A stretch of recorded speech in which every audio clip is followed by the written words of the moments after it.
It's 7:05, so we might as well get started. We'll still keep letting people in, obviously, but we'll get going.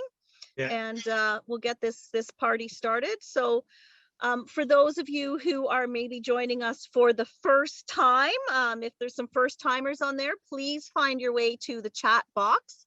Introduce yourself, say hi, let us know where you're joining us from. And, you know, we always like to know where people are joining us from and what brought them here. So that'll be great to see. And what I'll do as well is, because we're going to turn it over to Spencer fairly quickly, if everybody can mute themselves, we'll have time for Q&A at the end. And so we'll mute everybody if you can. Oh, yeah, they'll mute. And yeah, I can always hit mute as well. So just as you can see here, I'm sitting outside. I am up at Otter Point. I'm on the property. I thought in honor of Earth Day, I would actually, get outside. And in honor of the fact that we're doing a sustainability talk, I'm like sitting outside in nature, and just thought that would be really fun to do. And one of the things, of course, that we always talk about is being location independent, being able to work from anywhere. So we've got to start getting used to this, because this is going to become a lot of our lives as we move forward. So I've got my phone next to me. So if I disappear, I'll come back up on my phone. And Spencer is going to run through a slideshow. And I think, Lori, did I make you co-host? You did. I'm letting people in as we speak. Yeah. Awesome. So we've got Lori as co-host as well. And so welcome everyone. Again, for those of you who haven't seen us yet, we are Crown Capital Properties. And we're just going to go through a couple of our slides here. So in case you didn't know, this is our wonderful team. Sherry is not joining us tonight for the first time. Everybody knows how busy the real estate market is right now, right? It's crazy. Multiple offers, things going over asking. It's really, really challenging for realtors right now. They are not enjoying this market. It's too high pressure, it's too chaotic, and there's too many people disappointed on a regular basis. So Sherry is got a very busy night tonight, so she's going to be very busy continuing to do deals and all kinds of things. But of course, those of you who know Crown Capital know Sherry's our managing director. She's been very active in the Langford market. Her and her partner Rick have built several properties with DBS Services, who are our builder, who have built 11 properties. And so a lot of the investors that have invested in the Esquimalt project with us have basically come from Sherry's group. So thank you, Sherry, for all your support. And we'll wish you a good night. Hope she does well, and send her good vibes that everything goes to plan. So Lori, do you want to take a minute and introduce yourself? Yes, absolutely. Hi, everybody. Good evening. Great to see some new faces on the call tonight. I'm one of the partners of Crown Capital Properties. I'm a passionate real estate investor. I've been investing in real estate for about probably about 12 years now. I started off doing buy and hold. So I have a portfolio of properties with my husband, of some properties in Alberta, and my sister and I did a joint venture on a property in Surrey. We own some land at Spirit Bay in Metchosin, and more recently got involved into fix and flips. So recently bought a property in Esquimalt, not far from our project on Constance in Esquimalt, and we picked it up in October of last year, partnered with our builder, and renovated the property and sold it last month, and we did quite well on that. We're looking for the next project, but with this crazy real estate market, it's very tough to pick up properties right now, unless you're willing to go in with no conditions and cash, and that's not what I'm willing to do right now, but we may have to. And I'm very excited to be a partner in Crown Capital Properties. As some of you may know, we have our first project in Esquimalt, and we're looking to break ground, within the next probably 6 months to a year, or 6 months to 8 months. And yeah, very excited to hear the talk tonight from Spencer. So thanks, Spencer, for being on board, and I will pass it over to Joan to introduce herself. So have a great evening, everyone. Hi, everyone. Joan Probert. I'm the last quarter of our four-way partnership here in Crown Capital. So thrilled to be in partnership with these lovely ladies, and all the talents that everybody brings to the table is phenomenal. We're super proud that we are, as we know it, the only all-female development company, at least in our immediate purview. So we're pretty excited about that. And for those of you who are invested in the project, you probably also know we have a female builder. So we're really proud of that. And I think collectively, all four of us are always proud about our opportunity to help other women get into predominantly a male-dominated industry. Recently, Lori and I just took a Development 101 course with the Urban Development Institute in Victoria with the Crown Capital region. That's how we came across Spencer. We saw a wonderful presentation done by him, specifically around some of the development incentives for Fortis, but his underlying theme through that whole thing was sustainability, and just all of the components of sustainability through the development process. And we are quite passionate about that as far as our Constance project goes, and all of our future projects, is that we really want to be doing things responsibly and doing what we can to be good developers for the community, for our investors, and really just work on a reputation for doing everything we can to do the best we can. I just recently sold my house. I live in Vancouver. I'm the only partner that lives over here. And I have decided to take the jump and move over to Victoria and dedicate my time full time to our developments and some personal projects in the real estate world. So I'll be heading over to Victoria beginning of June. And really excited about that. Really excited to be in the action with the ladies and not on the peripheral over here working for the man. So I've made the courageous step to quit my regular full-time gig and go all in. So scary, but super exciting. Can't wait to continue this journey with all of you and my three wonderful partners and all the wonderful people we meet along the way, like Spencer. So very exciting times. Like, you know, although it's very scary for me because it's all new and different, I'm pretty much making all of the life changes that you can make that are stressful, besides a divorce, which thank goodness I don't have to worry about, in 3 weeks time. So I'm yeah, when I get through the other side of this, I'll be very, very, very happy for it. So looking forward to tonight, and thank you everybody for being here.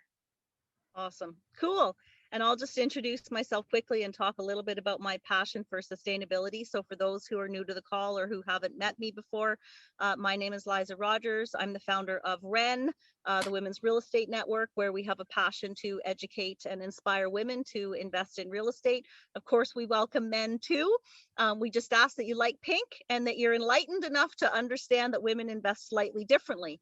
So one of the key things for me is to be really holistic in our investments and look at all of the pillars of sustainability. So providing housing, social justice, economic impact, environmental impact, and really be looking at not just building something for the bottom line, but building something that benefits our end user tenant, benefits our investors, benefits our community, obviously is a benefit to our business, a benefit to ourselves, and really something to benefit everyone involved. So it's really exciting to be having a sustainability conversation on Earth Day. I know Earth Day's tomorrow, but it feels like it's close enough. And I'm really, really grateful for our team, for everybody having the passion about real estate investing and about doing it so holistically and thoughtfully. Really excited about being in Esquimalt and obviously now being up here at Otter Point with Stephen and Bette. And you'll hear more about that story in the future. Very excited that Spencer was able to make time and join us this evening. So that's just a quick one about me. Just going to show you a couple of slides here. So just a little bit more about us. Obviously, we've talked a lot already. Building better communities with integrity. You're probably hearing that very clearly from us. meeting housing needs, supporting investors' long-term goals, and offering passive investment opportunities. So those are just some of the key things that we are passionate about and working on with Crown Capital. Our current projects and recent projects. So obviously Constance Avenue is what we're working on right now. That's in Esquimalt. That is undergoing some things right now. So there's some soil testing being done, or that's done. So there's some analysis going on so we can understand how deep we can go and how high we can go. Lori has talked about her Agnes Street project in the past, turning a duplex, or sorry, a single family home into a duplex lot, and being creative by doing that with the builder. So partnering with the builder. And Robert's Landing is just one of the many projects that Sherry and Rick have done in Langford. So those are just a few of the projects, past and present. And 621 Constant, fully subscribed. We did a raise in the September. We did a capital raise to get that started, and thank you to those of us who jumped in early. And then we've now done our second capital raise, and so we basically raised $2 million to get this project going, and now we're at the phase where we're talking to the banks about construction financing and all the rest of that. So thank you to everyone who jumped in to invest with us. Capital raising is fun. And we'll be doing it again, I'm sure. So super grateful that you've all jumped in with us. And so on that note, I am going to, and it looks like my computer's just stuck all of a sudden. There we go. I am going to ask everyone else to mute. I'm going to share the screen. I'm going to turn off my screen, and Spencer's going to bring up his program. But Spencer Evans, as a couple people mentioned, is the Energy Solutions Manager at Fortis BC. He's passionate about sustainability. He delivered a program through UDI that inspired the people who took the course. And so we're thrilled to have Spencer for the next little while to share with us his take on sustainability and what Fortis is doing, and what Spencer knows about sustainability in general. So I'm going to get Spencer to take it away, and thank you, Spencer, so much for joining us. Thanks, Liza, and Joan. Don't worry, most of us are all from away as well, so you'll fit in on the island. So I'm going to share my screen here. Come on. There we go. All right. Well, thank you. And again, I appreciate the opportunity to speak to everybody tonight, and for you taking the time. As everybody mentioned, yes, my name's Spencer Evans. I'm the Energy Solutions Manager at Fortis BC. Prior to coming to work for Fortis, I spent 20 years in the solar energy business. Starting off, well, back in those days, it was mostly off-grid renewable energy, and then it moved into a lot of grid tie, and wound up traveling the country and working with installers and dealers and distributors right across North America. So pretty exciting. And people often said, well, what on earth did you mean going from, solar energy and wind to a fossil fuel company? And it seems a bit odd that you're going that way when the whole world's going the other. But one thing I've learned over the years is that it's going to take, for us to reach where we need to go, it's going to take a collaborative effort. And what a lot of people don't know is the pathways and strategies that companies like Fortis have to reaching the same goals that we all want to reach. So just a little brief overview of who Fortis is. We're actually the largest energy supplier in BC. We have over 1.2 million customers. We are the electric company in east of Kelowna. So we've got 4 hydroelectric plants. We've got RNG, 5 RNG facilities, which is renewable natural gas. We've got LNG storage tanks and storage facilities to make sure we can meet the high peak demands of that delivering energy it requires. We've got 49,000 kilometers worth of natural gas transmission lines, 7,200 kilometers of electrical transmission, and we service 57 different indigenous communities. So overall, we employ just over 2,400 people, and as I say, we've got about 1.2 million customers. So most of which are in natural gas. Fortis Inc., by the way, is actually was our parent company, and we're primarily into electrical distribution. And so, for example, Fortis Inc. is the electric company down in Tucson, Arizona. So when we look at how much energy Fortis is providing right now, if we look at our natural gas customers, if we were to switch all of our natural gas customers over to electric, we would need another 6 Site C dams to make up that existing energy. So it's a lot of energy that we're producing, a lot of homes that we're supplying, and that's why we need to be looking as a partnership and moving together in sustainability. Right now, we're seeing a big demand for electrification. Just this last week, I was reading an article that where it was announced that BC had the highest uptake in electric vehicles across North America in 2020. So we're seeing a great uptake for EV. We're seeing big uptake in digital, and just the increase for electricity is constant, and it's just going to escalate further.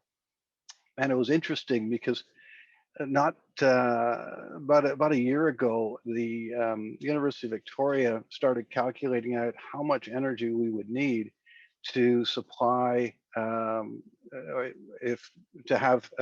meet the demands if every vehicle in BC went electric. And they figured that we would need 37 gigawatts of power.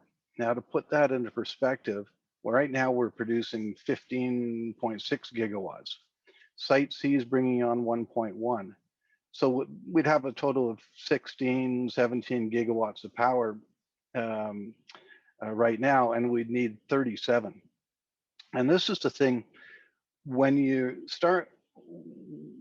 I moved from solar to the utility, it forced me to start looking upstream. Where is this power going to come from? How are we going to meet these needs? How are we going to meet the peak demands and provide firm power? Meaning, solar is great, but it's intermittent power because every night it gets dark, and yet the homes and businesses still need that power, and they need it 24 hours a day, and they need it constant. So for us just to meet the EV demand by 2055, if we need 37 gigawatts of power, and then if we wanted to say convert all of the natural gas customers to electricity, we'd need about 25 Site C dams built. And to put that into context, when you're building a dam, obviously you're flooding a lot of land, and in order to build 25 Site C dams, we'd have to flood the entire region from Souk to Sydney. So building more Site C dams is not necessarily the solution. It's not a scalable solution, and we certainly don't have the money and resources to do that. And that was actually the conclusion from the University of Victoria study, is they said, we're not going to see another Site C dam. Where they looked to getting the energy from was a lot from renewable, so solar and wind. But again, that's intermittent power. So in the study, the professors and engineers actually look towards building smaller natural gas generating systems on a more regional level. And regional generation actually, and I don't want to get too far into it, but it has a lot of advantages because you don't have the long transmissions. I was listening to a speaker just the other day, and it was interesting because um, he went on to say that of all the energy that we consume, so vehicles and lights and so just energy as a whole, we waste 60% of that energy. So 60% of that energy is lost. And if we could look at capturing some of that lost energy and using it more efficiently, we could have a serious impact on our GHG emissions. Because obviously, if you only have to, if you could salvage that 30 and say 30% of that 60, you wouldn't have to produce nearly as much power as a result. So BC is committed to reducing our greenhouse gases by 80% by 2050. And Clean BC, which is was launched recently, has set out initiatives and strategies to reach a 30% reduction in GHG emissions by 2030. So it's close enough that we can probably hold the politicians accountable. Sorry to any politicians. And back in 2018, Fortis, we also released our clean growth pathways. And that's harmonious to the BC strategies in that we're looking to reduce our customers' emissions by 80% by 2050. And say that, but we have always been involved in reducing GHG emissions in well, for example, our rebate programs. All of our rebate programs are geared at moving people from lower to mid-efficient equipment to higher efficient equipment, and we pay them to do that. So when we look at how we're looking at meeting our targets or our 80%, we again paralleled or Clean BC paralleled us. I don't know who was first, but in 2019 we launched our 30 by 30. And what 30 by 30 is that's where that's our strategies and real initiatives designed to reduce our customers' emissions by 30% by 2030. So again, we're all in line with the province, and we're all working through the same goal. And we've developed the 30 by 30 to in the sort of four different pillars. And Joan and Lori, you'll already know about this, but their first pillar is through energy efficiency. So in 2019, we tripled our rebate initiative, and our goal is to give out $370 million in rebates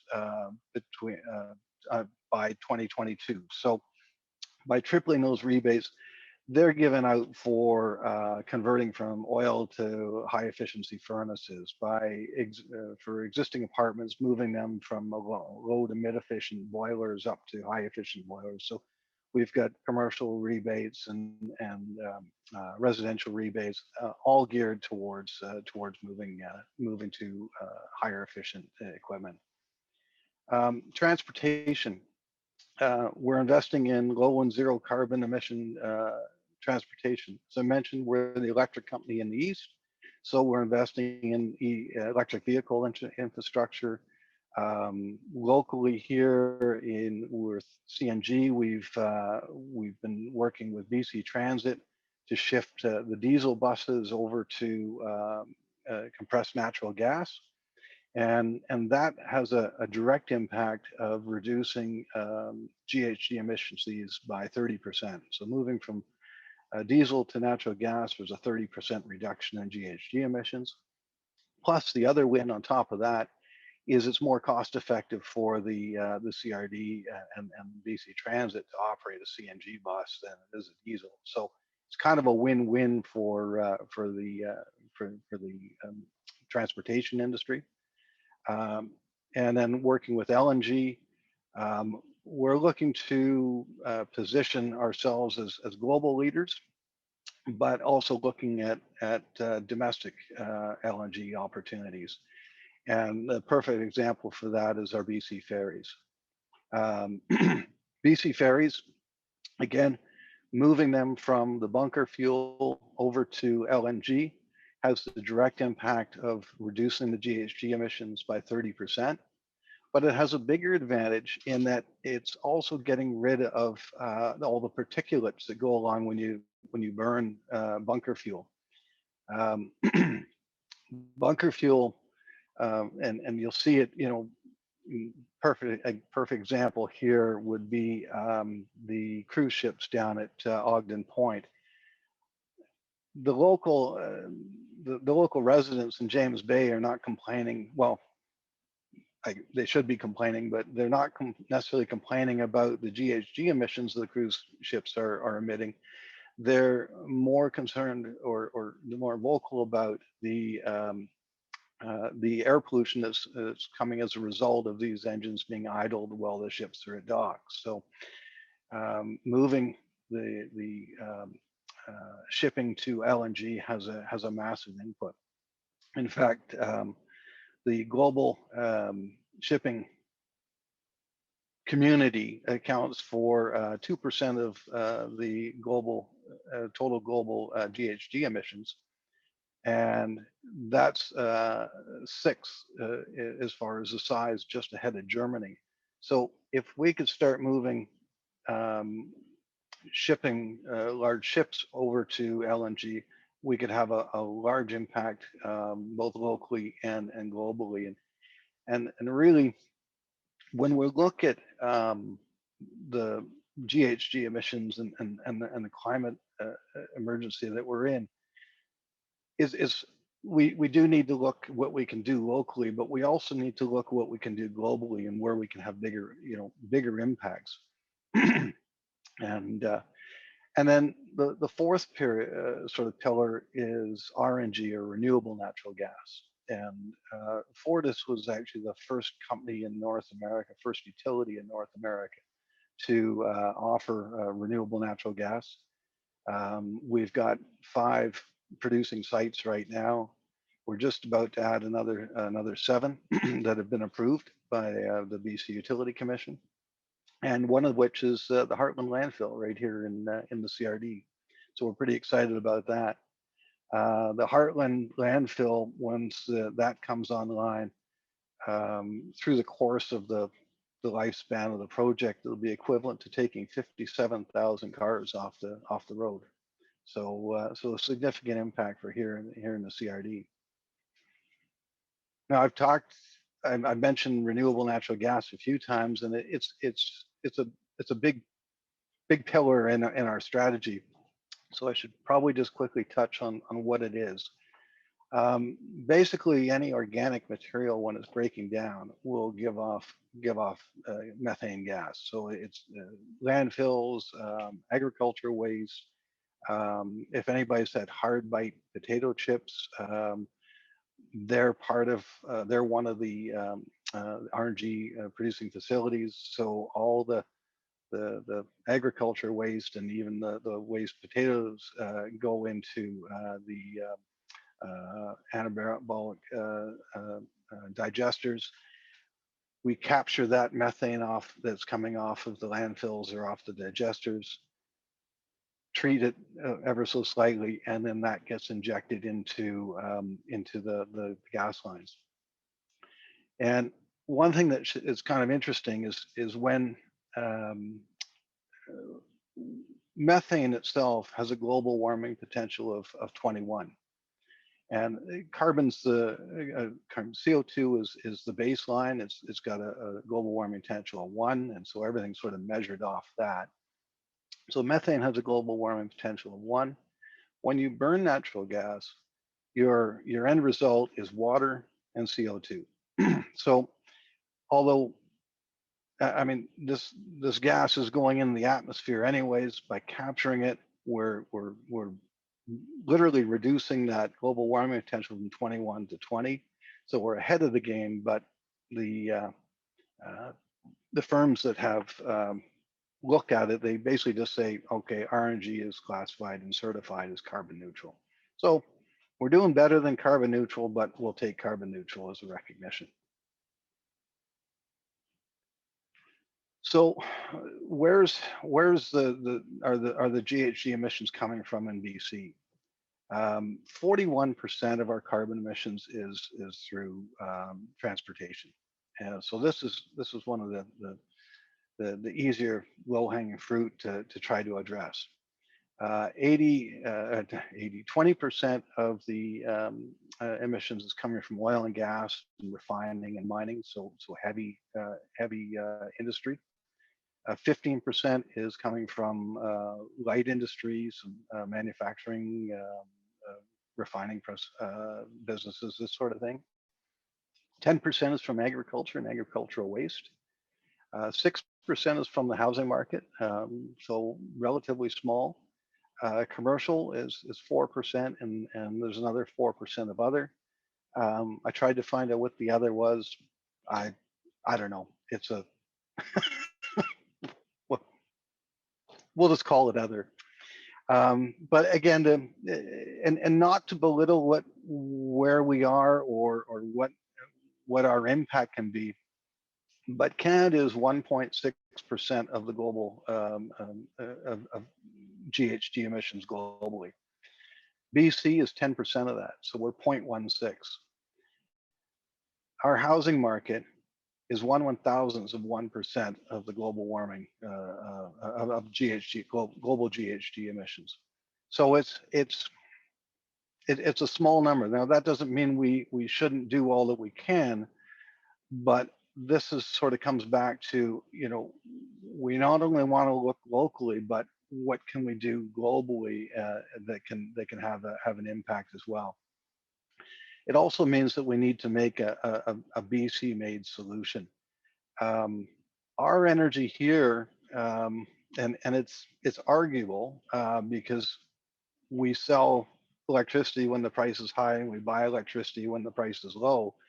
And when we're buying electricity from the US, a lot of that electricity is coming from Wyoming and Utah and Montana, which is all coal-fired generating. So it's not a clean energy. But if we just say we're going to use ours, we've got very clean energy. Our goal is to reduce our GHG emissions by 30% by 2030 and 80% by 2050. Having clean energy is very much a pro, but it's also a con because we don't have any of that sort of low-hanging fruit to take advantage of. When you look at, say, Saskatchewan or Alberta, where they've got still have coal-fired generating. You know, Saskatchewan, I'll argue it's clean coal, and I still haven't figured out what clean coal is.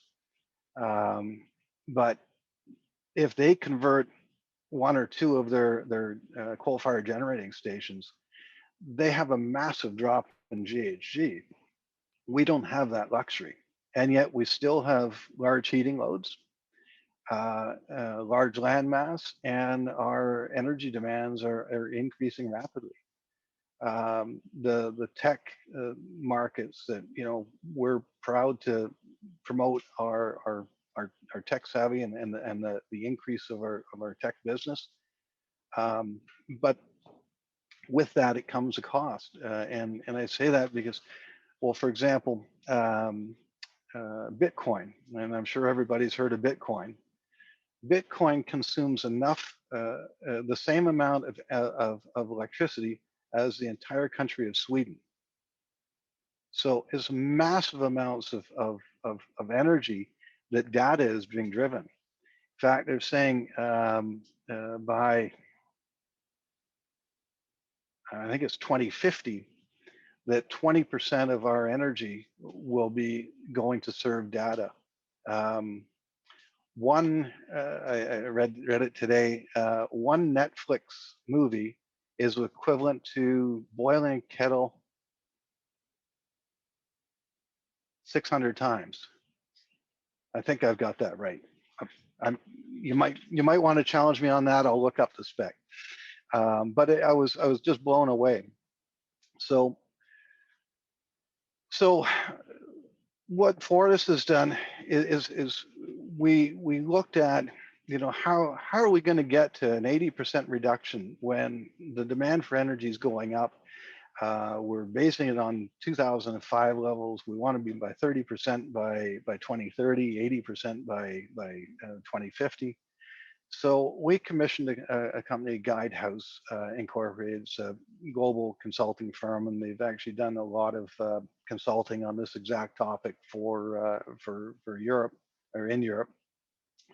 And we challenged them. We said, we want to be totally impartial, but we want to look at the ways that we can achieve our 80%, and BC can achieve our 80% reduction in GHG levels. And we want to look at the key things of reliability, cost effectiveness, risks, resiliency on the system. And so they looked at two different pathways. They looked at the electrification pathway and a diversified pathway. So the electrification pathway and the diversified pathway, they looked at all the key elements. I mean, they looked at energy efficiency. So, how can we move people to more higher efficient equipment that produce less GHGs? Can we look at fuel switching? So, for example, with the electric pathway, 100% of the buildings move to electric. In the fuel switching on the diversified side, we had a much larger shift to renewable natural gas, and then a small percentage moving over to electric. Transportation, fairly similar. The main difference was for the medium duty and heavy duty vehicles on the diversified path. They shifted more into CNG or LNG. And then the energy supply, where was that coming from and what was the makeup going to be? At the end of the study, it was an 18-month study, and the conclusion was both paths, electrified and diversified, can reach the same goals. The makeup was a little bit different, but by 2030, each pathway met the 30% reduction, and by 2050, each pathway met the 80% reduction. The main difference was how the components of the delivered energy. So in the electrified pathway, obviously a bigger portion was towards the electrification. A slightly larger portion was put towards energy efficiency. They had included other fuels such as hydrogen, was low carbon gas, which is essentially LNG. And then they had a slightly larger portion of carbon capture and storage. And we're seeing this being brought out more and more. And governments are putting big weight on, we're developing new technologies to increase the ability to capture the carbon that's out there. I've always been a believer that, hoping for something to happen or technology to change in the future is great, but I've got to work with the tools I've got now and use them to the best of my abilities. And I was actually very disappointed in the John Horgan during the election was asked, how are we going to meet our carbon goals? And one of his answers was, well, we're going to invest heavily in education. And I thought, well, that's great, but how does that help us now? Education is a 20-year life cycle. And we've got an emergency going on right now that we need to deal with. So how can we do this now and not, pass it on to the next generation? Sounds strange coming from a gas guy, doesn't it? But anyway, the diversified pathway, again, still had a fairly sizable electrical portion. It had energy efficiency, so ramping up on the rebates to get people onto higher efficient equipment. Other fuels, again, hydrogen and this sort of thing. And then the biggest portion obviously being renewable natural gas. And one of the advantages of being more diversified is it gives you more options when you're trying to address peak loads. And I'm going to touch on peak loads here because as a utility, when you're working in a utility, you have to design your energy systems to peak loads. And a perfect example of what happens when you don't design to peak loads is the recent fiasco that Texas just had when everything shut down. They didn't design to peak loads. They had a coldest day scenario. And so people were losing power. They were having to buy power outside of their call it buying parameters. Homeowners, some of the homeowners were hit with a $16,000 utility bill for a month because they were paying just outrageous fees to try and do whatever they can to prop up the system. So when we design it, the system, we look at energy, not just Fortis, but hydro and everybody else. We're all looking at, how can we meet those peak demands, and where's that energy going to come from? So, I mean, a summer day here is no problem. A summer day in California, they're kind of the reverse because obviously their big loads there is air conditioning. Where for us in the summertime, well, my home here, I have no air conditioning. I open a window, and a couple, 3 nights through the summer, I might have to put a fan in the window. So our baseline in the summer is pretty easy. The dotted line in this screen, this slide shows the hydro capability. So summertime is no problem. A winter day still falls within the ability for the hydro to meet our energy demands. But then when you start looking at what happens when it gets colder, and you look at the coldest day in 2019, they needed to bump up the energy. In the coldest day in 2020, when it was -9 in Vancouver, that was back in January, I think. It was hitting -9 in Vancouver, and obviously a whole lot colder in the interior. The amount of power that we needed jumped from summertime at 2 or 3 gigawatts upwards of 8 for electricity. So the advantage that we had from Fortis's standpoint is that we can ramp up very, very quickly and provide a lot of power in a short period of time. Our electric company down in Tucson, we actually have issues right now because Tucson in Arizona, there's a lot of solar grid tie, and solar grid tie systems use the utility as the battery. So you go and put a solar system on your roof, and that connects into your breaker panel, and when the sun's out, you're selling power back to the utility, and when there is no sun, you're buying it back. And that's great, but the utility can only absorb so much. And so, for example, in Hawaii, they've hit what's called grid saturation. So they can't take any more solar systems directly back into the grid. In Tucson, what our guys are finding is that during the day, you need to slow your power generation down because you've got all the solar, and at night you got to ramp it back up again. So you're constantly trying to. It's not like a car where you can just push the gas pedal. When you're trying to ramp up a power plant, this takes time and a lot more energy. So it's a real difficult thing. With natural gas, we just increase the flow. And it was interesting. Sorry, I'm sidebarring a lot. I hope I'm not boring you. When the Enbridge pipeline burst back in, somebody was saying that it's been a year since you've just been doing something, and it just seems like yesterday, and that's kind of what it seems like. It seems like yesterday, but Enbridge, when the pipeline burst, we had to curtail.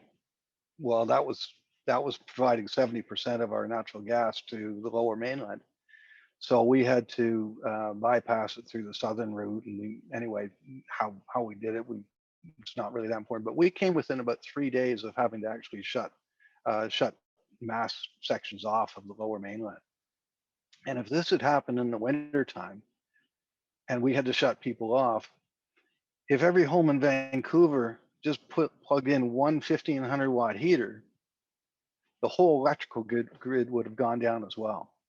So it shows how interdependent both electric and the gas utility is.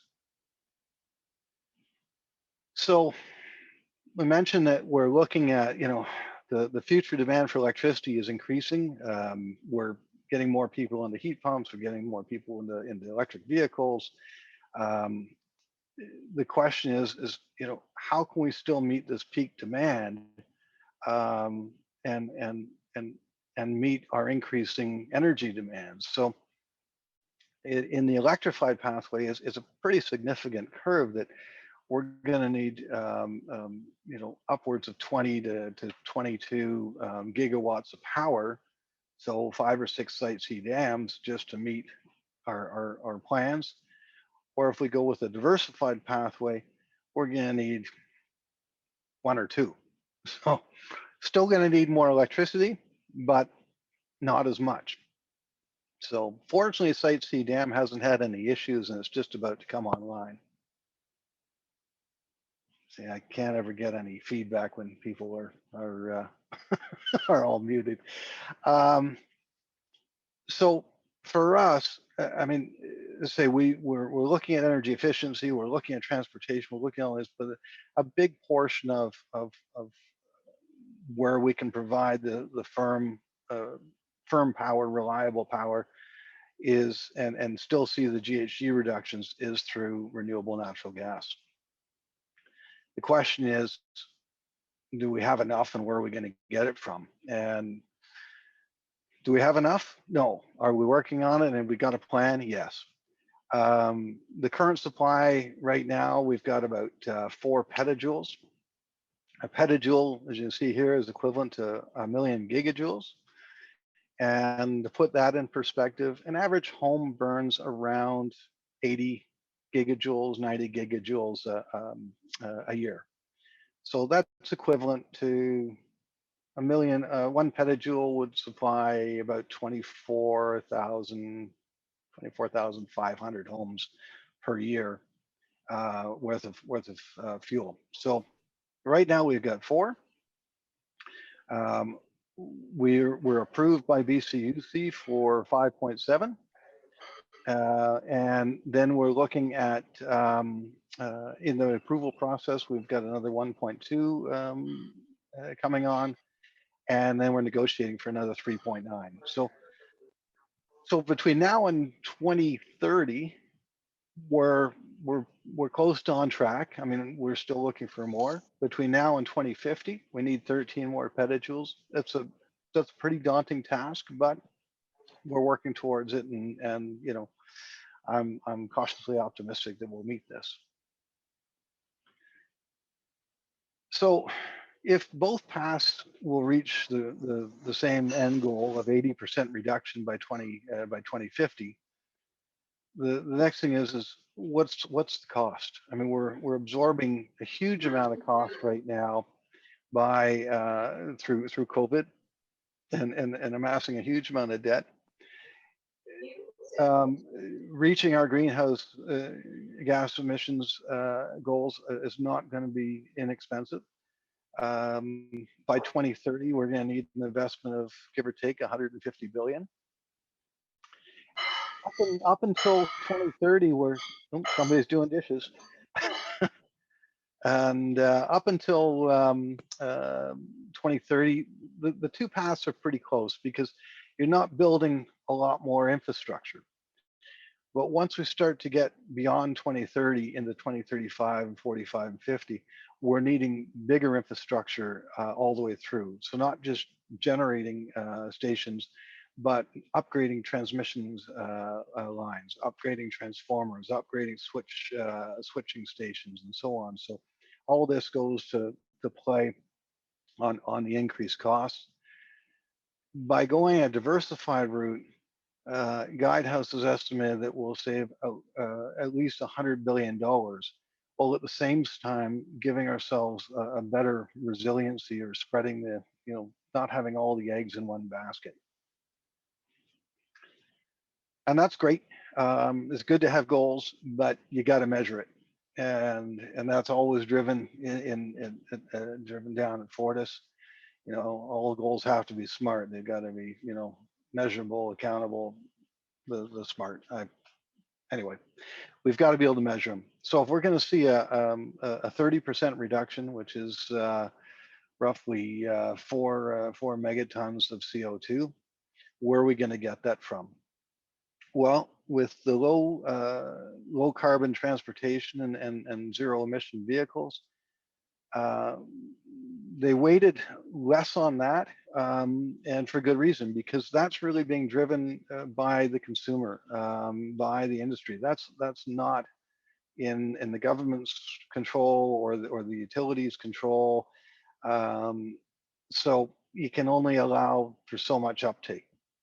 And we can incentivize to get people to move to that, but that doesn't necessarily mean they will. So then the next is energy efficiency. So that's where our incentives come in. So if we can move people and say, okay, you know what, you've got an oil-fired furnace or an oil-fired boiler in your apartment building, we can give you incentives to change that out, and you can see a 3 to 4 year payback.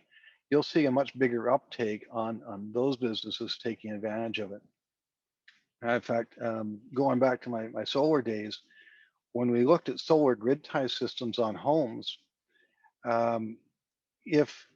because I had the benefit of working throughout North America, those areas where you could actually run the numbers and see a return between 5 to 7 years had great uptick with putting solar grid tie on homes. Here in BC, your solar grid tie is, last time I calculated out, is about a 28-year payback, which means you're not going to get a huge amount of uptake. People have to choose going grid tie for something other than monetary reasons. So it's also a big driver on why people are putting in so much gas right now. I mean, we've never been busier, as busy as we are now, in new construction and converting existing homes over. It's because the cost of heating their homes, whether it's heat pumps, electric baseboards, or oil furnaces, natural gas is a fraction of that. To heat a home in Victoria, average 2,300 square foot home. On oil, you're looking about $2,500 a year. And baseboard is about the same. Heat pump, you're looking at about $1,500. Natural gas furnace, you're looking at about $600. So people are feeling strapped, and they're looking for ways to minimize their cost savings. In fact, at the UDI event, I could go on to another topic here, but at the UDI event, I used an example where one of the developers was selling homes that were all electric, or you could upgrade the home. It's a $20,000 uptake to put in a on-demand water heater, combination gas furnace system, and then you put in granite countertops as part of the upgrades, and so on and so on. So the upgrade package was $20,000. Well, the cost savings from going to the high efficiency natural gas furnace system um, more than outweighed the financing costs of that $20,000. In fact, the homeowners were money ahead by upgrading, by taking advantage of the upgrade package. So if anybody's interested in that sort of thing, give me a call. We can talk about it at length. The global market for LNG, again, that can have a big impact, because if we can shift a coal-fired generating station, say in China or somewhere in Asia, or even for that matter down in Montana, over to LNG, well, you've just taken 40% of the global emissions out of that. Actually, it's higher than that, but out of that coal-fired generator, and got them into a cleaner solution, and had a dramatic in decrease now in metric tons of CO2 being released. And then finally, RNG, making up a big portion of their savings, because that we have direct control over on how we can bring more on and more on faster. You know, I've talked about electricity and solar and distribution. And yes, natural gas, it emits CO2. Renewable natural gas is certified carbon neutral. But everything has its cost, and there is no free lunch when it comes to creating energy and consuming energy. Sulfur hexafluoride is a really good example. This is a nasty gas, and it's being used in, well, it's an anti-arcing gas, and it's used in every transformer, every switch box, every substation. So if you were to walk down your road and look up at the telephone pole and see the transformers sitting up there, that has sulfur hexafluoride in it. And the global warming potential for sulfur hexafluoride is 23,500 more times powerful or potent than CO2. It's the most potent gas when it comes to global warming potential on Earth, and it's man-made. And as I say, every country, everywhere you see, there is no other gas available to act as an anti-arcing agent, which is kind of important, because otherwise transformers blow up. So it's real. They're working on coming up with some solutions, but at this point, this is it. So that's just one of the gases that you need to look at. Solar and wind. Like I say, I'm a big proponent of solar and wind. They've designed off-grid solar systems, and when Liza gets tired of running her generator in the RV, we can help you with that, Liza. But I mean, solar panels, they're not easy to recycle. Glass is laminated down to the cell. The silicon has magnesium in it. So there's issues there. So right now, most of the solar panels, when they reach their life expectancy, are going into the landfill. Now, they've got a fairly long lifespan, 25, 35 years, sometimes even more than that. But the International Renewable Energy Association is predicting that they could see as many as 78 million metric tons going into landfills by 2050. Wind turbines, they've got mechanics. They are structurally have a fixed lifespan. So at the end of their lifespan, now everybody's looking and saying, well, what do we do with these blades? And they're not small. These are massive blades. So in the photo here, we've got 870 blades being buried in Casper, Wyoming. And that's basically what they're dealing with them now. And yet these are fiberglass blades with other materials. I don't know whether they've got Kevlar or whatnot in them, but this fiberglass is filled with resins, and that eventually is going to start leaching out. So how are we going to start recycling those? And then batteries. Well, as I mentioned, when you're building a renewable off-grid home, you'll have batteries, and then solar panels charge the batteries, and sometimes you'll tie in wind, and then you'll look at um, uh, the loads in the house, and you say, okay, based on the loads in the house, how much autonomy do we want in the system? And the autonomy is basically, if there's no sun or wind, how long will the system stay up and going? And in off-grid home, we designed with 2-3 days worth of autonomy. And then after that, if it's still cloudy, they would have a backup generator flash up and start going. So a lot of the larger grid applications, they're trying to look at using batteries to support, you know, um, municipalities or blocks of homes.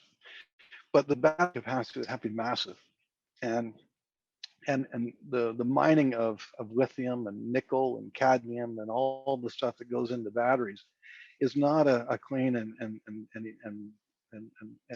friendly solution. So I mean, they're tearing apart the earth, and the working conditions are not nice.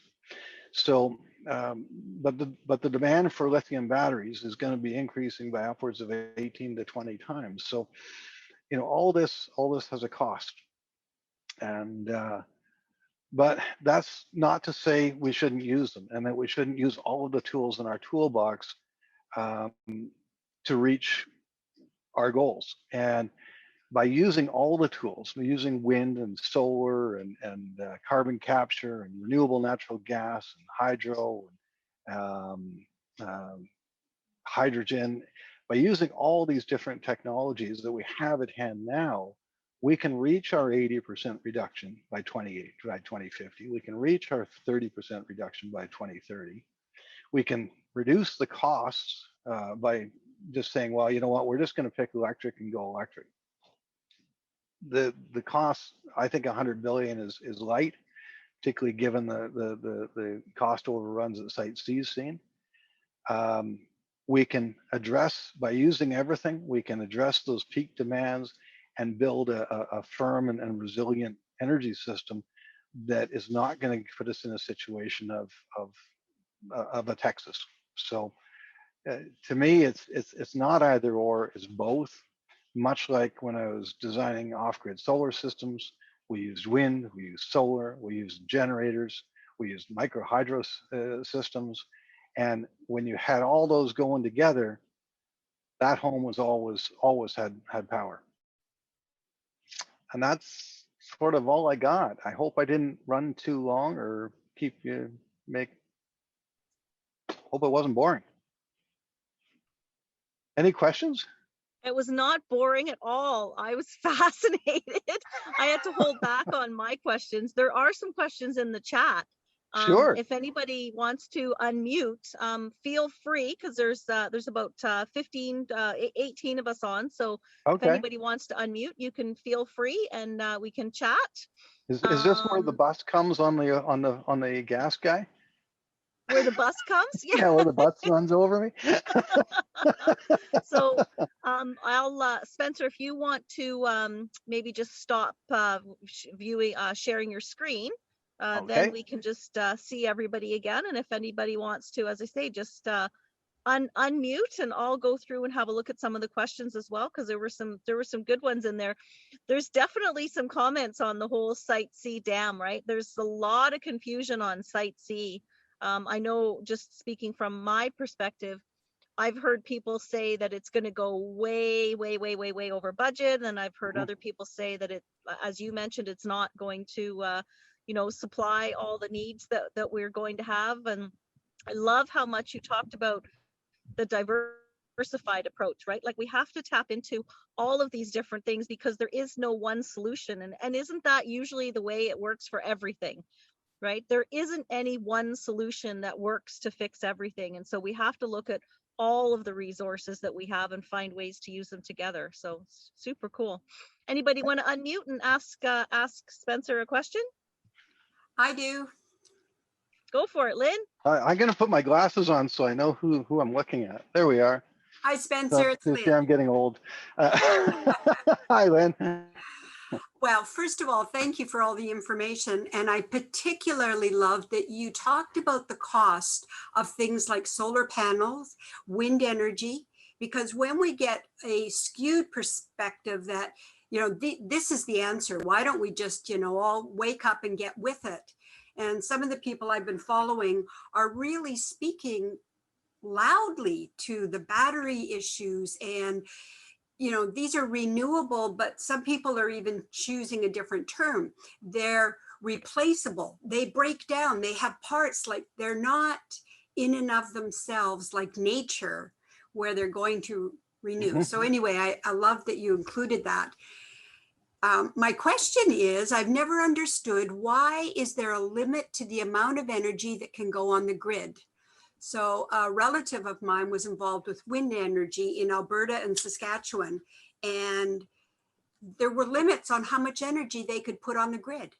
And I don't understand that. Is it political? Is it structural? No, it's and I'm not an engineer, but having worked in the solar side and dealt with this, and it basically. Because of the way we generate power, whether it's nuclear or through hydro or whatever, you're constantly putting this power out there, and then it's got to be consumed. It's got to go somewhere, and the power companies, and I might be wrong on this, but the power companies need to be able to ramp down to absorb that extra power coming from wind or solar or what have you. And every power company, I think Ontario, they would accept back about 6% of what their total generation is. Hawaii was, and this is going a long year back, I think they were up around 11 or 12% that they would accept back, and in order to keep their grid stable and synchronized, because it's AC power, you need to be all in sync. They would put a cap on it, and from the solar side, we'd always be arguing, well, no, Hawaii's at 12%, Ontario's at 6%, so Ontario, you should be increasing yours up, but it really comes down to the power authorities and what they feel is safe and manageable. So would it be fair, this is slightly a jaundiced point of view, but are they not protecting their own internal system to some degree? Oh, absolutely, but not from a monetary standpoint. They're protecting their system integrity standpoint. They literally structurally can't do it. Well, so to speak. It's just one of those things. And again, it's how much can they absorb back safely?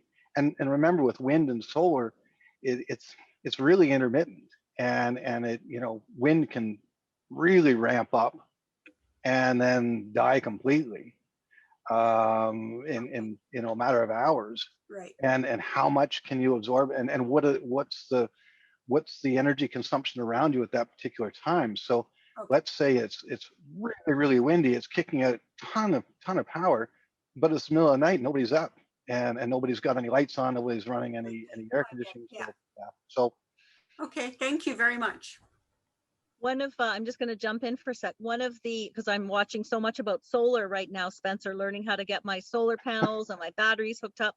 And one of the videos that I watched said, compare it to filling up a bucket of water, right? Like the vessel can only hold so much, and then it's going to spill over. And so the batteries can only hold so much charge. Solar panels can only hold so much before it has to go somewhere. So it's kind of like a spillover effect. So I thought that was a really interesting analogy, if that makes sense. That seemed to make sense from my perspective, if that makes a bit of sense. It does. When with batteries, I mean, the way you look at a battery is, say it's a bucket, and the bigger the bucket, the longer you can go without filling it up.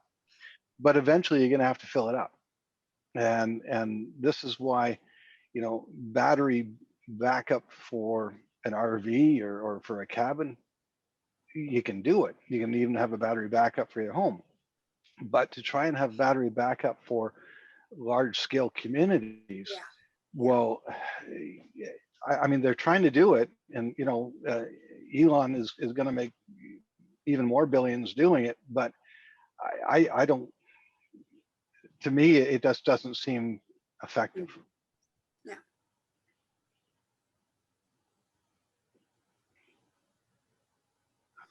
Any other questions, or are we Yes, it? Spencer. Hi, Spencer. Hi. Thank you so much for coming and explaining all this technology to us. I really appreciate it.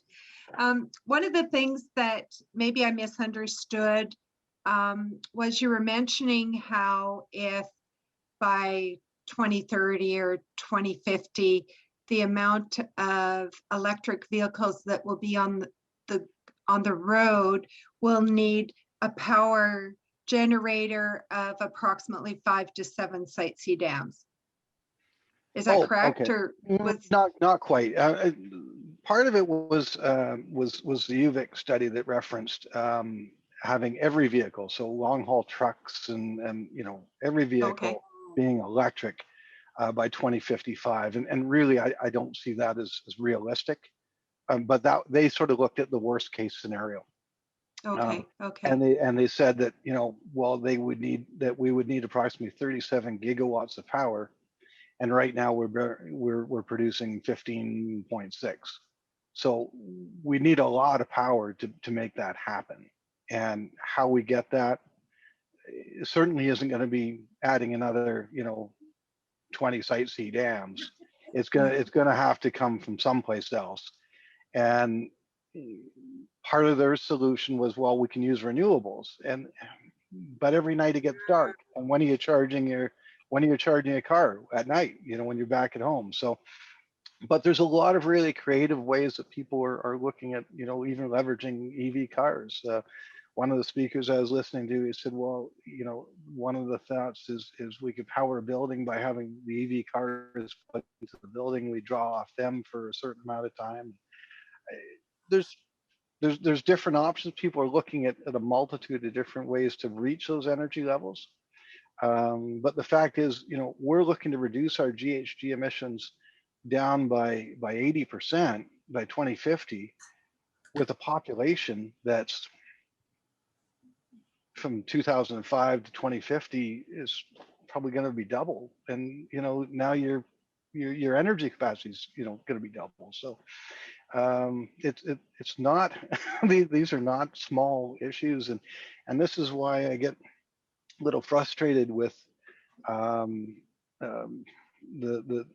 politicians, where they're just coming out and saying, oh, well, we're just going to go all electric and we'll solve the problem. Well, okay, you can put heat pumps in every home, you can put EVs in every driveway, but how are you going to charge them? How are you going to manage that infrastructure? Nobody's looking upstream at all. They're just looking, well, okay, we'll put an EV in the driveway to look great. Well, I mean, an electric vehicle consumes as much power as 5 new energy efficient homes. So, it doesn't make sense. And so is it your opinion that there's a bit of a disconnect between what the government's forward thinking is and reality? Ooh. No, all I'm saying is that I know they're offering a lot of electric vehicle rebates to get more on the road, and I was totally unaware of the power capacity that would be needed to carry forward that infrastructure of all these electric vehicles. So I was just really surprised at the large scale that is needed. Well, and that's it, and that's totally it. I mean, Georgina, I mean, to answer your question, do I think that politicians are being opportunistic? No, that wasn't my question. I was just asking if there was a bit of a disconnect. I think they are. Oh, okay. In that, they don't look 10, 20 years from now. They're looking to the next election. Okay. And Okay. and that's an unfair generalization. I mean, I know a lot of them do look forward, but it's they're trying to simplify it and not look at the bigger issue. And to me, you gotta look at it's like our vaccines. Oh, we'll give everybody a shot. Okay, where is the vaccines going to come from? Where, how are we going to distribute them out, and so on. Now we're seeing all the logistics and issues that are coming up with that. So it's just thinking it all through, and do we need more electric vehicles on the road right now? Absolutely, I think that's fantastic. And promote the heck out of it. But at some point, particularly, well, when you looked at the guidehouse slide where you got to 2030, yeah, we're still pretty good. We can add more electric vehicles. We can add more heat pumps and more electrification all the way up to 2030. Yeah. But then at some point, you're starting to reach the peak capacity that Okay. now we need more power generation. And where's that going to come from? Yeah, so this could be something that just needs small incremental planning by everyone, all of the shareholders involved, and just move forward that way. Okay. And exactly, to get everybody looking at the whole picture, saying this is where we want to go. And the guidehouse study, it's on our website. I'd encourage people to download it, read it, pick it apart. If you don't agree with it, that's fine too. There's parts that I've added in my presentation because of my solar experience as well, that I'm not sure would be company sanctioned, but oh well, there it is. Yeah. Yes, ma'am. Spencer, can I just say one other thing? The energy that it takes to produce a new car, so let's say, I want to go electric because I think this is the way to go, and so on. When I did the research, there's hands down no comparison. Drive your car for as long as you can, and don't just get caught in that consumption cycle, because there's no, like, you will never recover the amount of energy to produce one Tesla vehicle is unbelievable. So Well, and on top of that, there was also talk that when people buy an electric vehicle, it's not displacing the one that they've got. It's in addition to, because I see people that are driving Teslas and parked in the driveway beside them is the big SUV, so they can go up to Mount Washington. yeah. And on your same point, Lynn, when you're building homes, people are building passive homes. Well, okay, that's great. Although I personally, I don't like a passive home because most times they're pretty ugly. But when you look at all the extra materials that go into a passive home, you've got all this extra caulking, all this extra installation, triple pane windows, and so on and so on, all of which, well, windows need huge amount of energy to make. Central windows down in Washington, for me, Washington's that way. They go through, or they were going through, like $1 million a month worth of natural gas to make the windows, and so now you're adding in extra panes. Insulation is all petroleum-based products. So I've tried to do some digging to try and say, okay, well, what kind of additional GHGs are we putting into the homes to go passive? What are we saving? And I can't find anything. It might be there, it might not. I don't know, but it really makes you wonder. And our homes are already so efficient. Do I want to add another $100,000 to the build cost to gain another 5 or 10% efficiency? If you're building to step code 3 or step code 4, you're already hitting 20% above code or 30% above code. these are really tightly well-built homes that are consuming nominal amount of energy. I mean, if you really want to be concerned about that, stop building the 10,000-12,000 square foot homes for 3 or 4 people to live in, and let's lessen the footprint. I mean, that's going to have a bigger impact. It always used to drive me crazy because all the people that were driving the Teslas or putting the solar grid tie systems on the roof were going home to a 10,000 square foot home, but they've got a solar system on the roof and they're feeling good about their environmental footprint. This makes no sense. It's like driving a Tesla in Hawaii. See, in Hawaii, all the electricity is generated from diesel generators. So if you're driving a Tesla, it's actually, you'd be better off driving a diesel truck. It'd be less, it'd have less impact on the environment than the Tesla because you don't have the energy efficiencies. So anyway, I'm rambling again. It's good. It's fascinating, right? It's it's really interesting, and I think we're probably going to have you back, Spencer, because we're probably going to want to talk about passive homes and all of the things that Fortis is doing for homeowners, because there seems to be lots of rebates and stuff out there. But it's 8:25. So we usually go for an hour and a half, and we're there. We've got 5 minutes left. So there's hopefully, Liza, you'll give everybody my email address and whatnot. And if you have questions about your development, any builds that you're doing, whatever, just drop me a line and we can help you with rebates, connecting, whatever you need.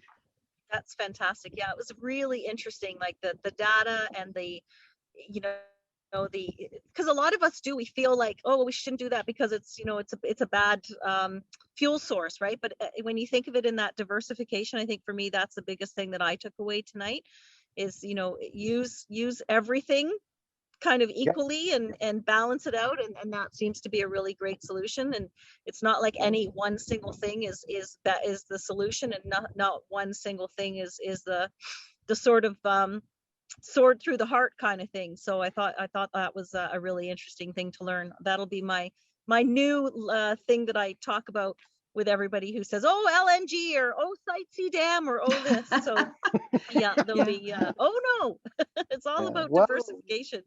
I mean, Sonia Personal is against Site C, and that's because of the GHG emissions from dams, and it's significant because all that water that's flooded and over top of all those forests and whatnot, all that wood is now at the bottom rotting, emitting greenhouse gases. Wow. Not to mention all the concrete involved to build the dams. But very thought-provoking. It definitely opened some different thoughts. I think, like Liza, you said, we're constantly, we were 100%, oh, we got to all go electric, and now we've had some questions put to that theory. So it was very thought-provoking. Thank you, Spencer. Oh, awesome. You're welcome. And as I say, I'm signed into our renewable energy, our renewable natural gas program. We've had to close it because we maxed out on what we can offer right now, but as these new production sites come on, it'll open back up, and I'd encourage everybody to sign up. So it doesn't necessarily mean your home will get renewable natural gas, but the more people that sign up, the more we can bring online, and then that displaces all the it's 2 buckets. You got a bucket of traditional natural gas and renewable natural gas, and our goal is to shift it around. So we've got the majority is renewable, but that's a daunting task too. Yeah. Awesome. Terrific. Well, thank you, Spencer. That was a huge wealth of information that you shared with us. And it sounds like there was lots of good comments, and we got some great great comments in the chat about thanking you for such great information. Wow. So there we go. So we're going to wrap it up for tonight. And let's see, gosh, it's almost the end of April already. Can you believe it? It's just crazy. So for our REN members, we're going to do a new members welcome, which is going to be on the last Wednesday of the month. And then the following Wednesday for our cash flow crunch at 9 o'clock in the morning, we're actually going to be looking at a Graybrook investment through Raintree. So I'm just getting the details on that. Projected returns are 21%. So yeah, so we'll get more information on that, and that's going to be what we're going to do for our cash flow crunch. And we'll have more information on all kinds of things coming up. Newsletter should be in everybody's inboxes. So if you didn't get the REN newsletter, let me know if you're on the REN newsletter page. And of course, the Crown Capital newsletter went out, gosh, that went out, what, 3, 4, 5 days ago? So hopefully you're all getting that if you're on the one of the Crown Capital investors. So let us know if you're not getting those. There'll be some information about soup because many people have been asking, and I know there are a few people who are looking at, we've got some 10-acre parcels that we're going to be selling probably in July. So if you're super keen on that, let me know. And I know there's lots of people who still want to come up here. So we're doing some socially distanced camping, drinks around the campfire over the next few weeks. So touch base with me and I'll let you know when's a good time to come up. So on that note, it's 8:30. My battery lasted, my internet lasted. I truly did a webinar outside in the wilds of British Columbia. I'm a lumberjack and I'm okay. So thanks for joining us, everyone. And Spencer, thank you so much for the awesome presentation. And we'll see you all again either next week or the week after, or on something coming up soon in the future. Have an awesome night. I'm going to go and get warmed up with some tea. Thanks. Good night, all. Good night, ladies. Bye, everybody.